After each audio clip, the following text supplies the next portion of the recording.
I was pouring coffee when the notification lit up my phone. A blue glow.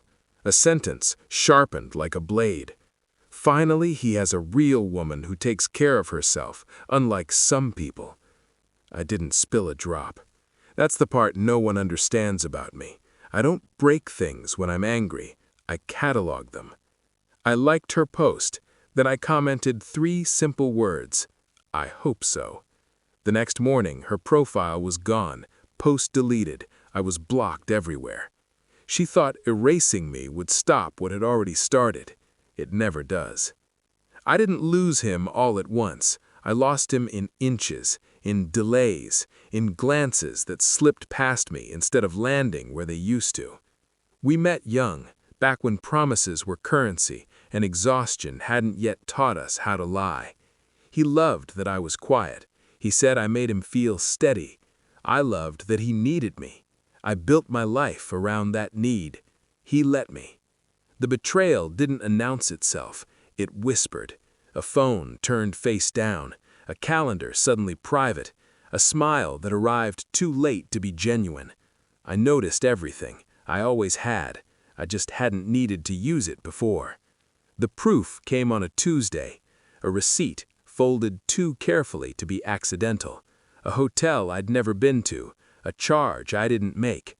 I stared at it long enough for the shock to pass and something colder to take its place. When I confronted him, he denied it with the confidence of a man who thought love made him safe. I didn't cry. That unsettled him more than anger ever could. The divorce was efficient. He was generous even. Guilt does that. He wanted to be seen as kind in the ending, the way people want applause for leaving quietly after burning the building down. I let him have that illusion. She appeared quickly after, younger, sharper, the kind of woman who weaponizes self-care and calls it superiority. She posted often, gym selfies, filtered smiles, captions about standards and worth. She needed an audience. I stayed silent. Silence is a mirror. People fill it with their own faces. They married fast, faster than comfort allows. That should have been my warning sign, but I didn't need one. I already knew how this would end. I just needed to time it. I didn't plan revenge in a dark room with candles and rage. I planned it at my desk, with spreadsheets and calm breathing. I reviewed old documents. I remembered conversations. I connected dots he assumed I'd forgotten. He always underestimated my attention to detail. That was the mistake. The post went up on a Sunday evening, prime time. She wanted witnesses. She wanted to be seen winning. I gave her exactly what she wanted. A like. A comment so mild it looked harmless. 3 words that did the real work quietly. I hope so. Hope is a dangerous thing when spoken by someone who knows where the bodies are buried. By Monday afternoon, her phone was ringing with questions. Friends who remembered me.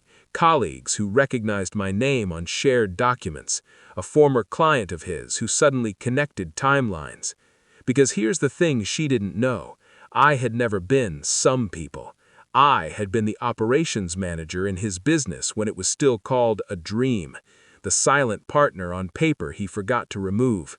The signature on accounts he assumed were closed. The one who knew which expenses weren't exactly clean. I didn't leak anything. I didn't have to. I answered questions honestly when they came. I forwarded what was legally mine to share. I let curiosity do the rest. By Tuesday, his business partner wanted a meeting. By Wednesday, a lender froze an account pending review. By Thursday, the house she'd been posting from was suddenly very quiet. She deleted everything, blocked me, as if cutting the wire would stop the detonation. We met once after that, all 3 of us, in a lawyer's office that smelled like old paper and panic. She wouldn't look at me. He looked older, smaller, like a man realizing the story he told himself wasn't holding. This wasn't necessary, he said. I smiled, slow and polite. Neither was your affair. She finally looked up then. Her eyes were searching me for the monster she'd been promised. She didn't find one, just a woman who knew exactly what she was doing. I didn't take everything. I took what was fair, what was written, what he'd signed without reading because he trusted me once and never imagined I'd need to remember. That's the thing about betrayal. It teaches you what people really gave you permission to do. Now, when I think back to that comment, I don't feel clever, I feel precise. 3 words, no insults, no threats, just a door gently opened.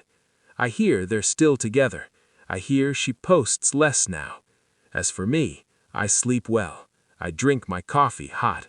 I don't explain myself to anyone who wasn't there. Justice doesn't need witnesses, it just needs timing. And hope. Hope is what I offered her. She just didn't realize what kind.